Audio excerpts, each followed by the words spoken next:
This video will look at how the use of a PowerPoint Microsoft tool enhances students' learning, or whether it does at all, in a Level 3 BTEC Creative Media Production module. The use of a PowerPoint has become ever present since its mainstream push in the late 90s, used in everyday classrooms or boardroom sessions. In fact, approximately 30 million presentations are given each day to emphasise its significance. PowerPoint is often used as a traditional business tool in my college, and despite its usage and benefits, it can sometimes lead towards exaggeration or PowerPointlessness. For example, a critique of PowerPoint tries to compare the program to an induced stupidity, which has turned everyone into bores and degraded the quality and credibility of communication. This was the spark of my interest, and I wanted to investigate into this program even more. How does such a program create a negative view? How could this be possible when it is used in almost every session, almost every day in almost every institution? To find out if PowerPoint enhances learning or not, I will show evidence of my own presentations used within my sessions, and use audio and written data from my volunteering students. The idea of living in a digital age conveys more distractions as opposed to enhancing learning when looking at PowerPoint. The majority of students tend not to focus on this use of ILT and instead are either entertained by animated text and images, or are just uninterested due to its tedious usage. In connection to my own sessions, this is beneficial for the visual learners, as their learning style is that of the activist, which Honey and Mumford describes as those people who learn by doing. However, in my focus group observed data, the majority of the learners were asked about the use of PowerPoint, and it seemed that they were less engaged with it. PowerPoint's really, there's downsides to it. The teacher will just sit there for ages going from slide to slide. You just drift in and out the information, it doesn't stick. You're just sitting there watching them click over and over and over again. It's just something that's pointless. You don't really pay attention to anything that's on the screen. It just doesn't jump out at you. It's just boring. The person presenting it can repeat themselves, and all at the same time they'll have some information on there, but they might not expand on it. So the audience, being myself, I won't understand what they're trying to get to, what point they're trying to get to. So yeah, if they outline and explain it a little bit more, it's better for the audience, so everyone could understand, or have a bit of an understanding. Yeah, so saying that the audience, doesn't want to get bored or anything, so the person presenting the PowerPoint cannot read off the PowerPoint itself. Here are what some of my students' responses were through written feedback on PowerPoint.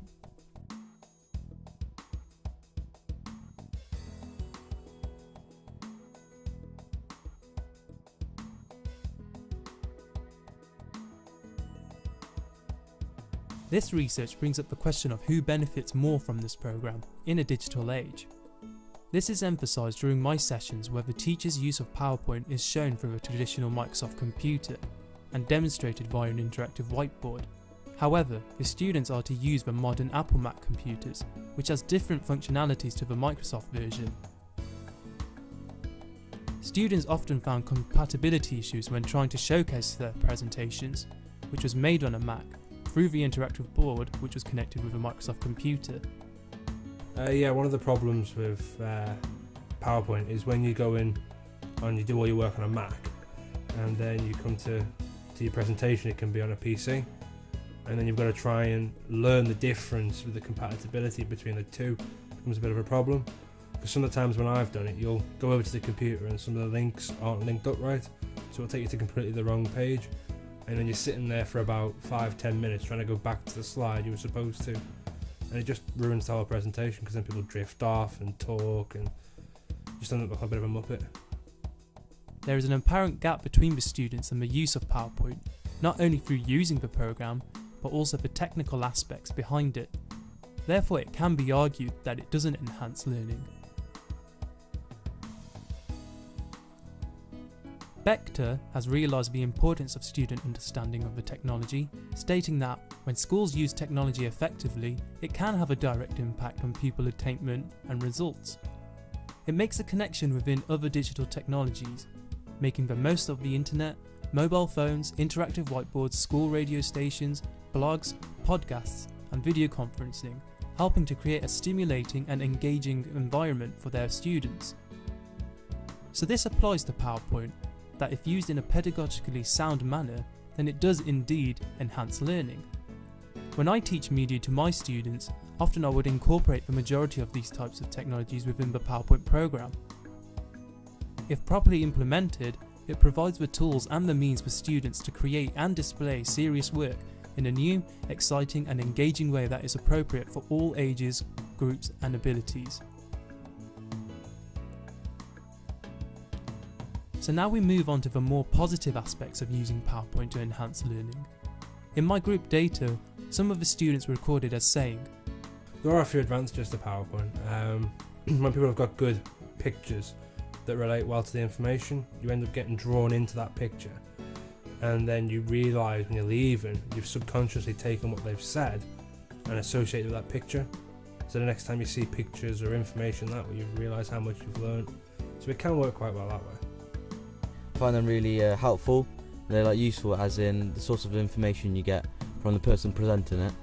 They inform you a lot. Use bold headings and etc. In like big words, outlining the key points. They have their own notes. They like to describe and explain their views about a certain thing, or the certain subject they're talking about. So yeah, they could like expand on it. There's like with their own notes they have. It's really helpful.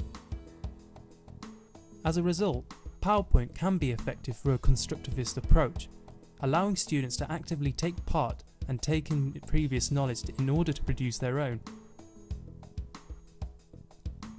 I allowed my students to take over PowerPoint via an interactive whiteboard. The student-led activity was to touch the correct image to move to the next slide, and if answered incorrectly, a humorous video pops up to remind them of their mistake.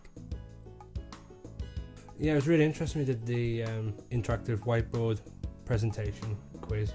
It's quite fun. At first we all sat there thinking it was going to be really boring. It's just a case of picking two images and no one wanted to do it. But when the first person went up and picked the wrong image, there was that really funny video.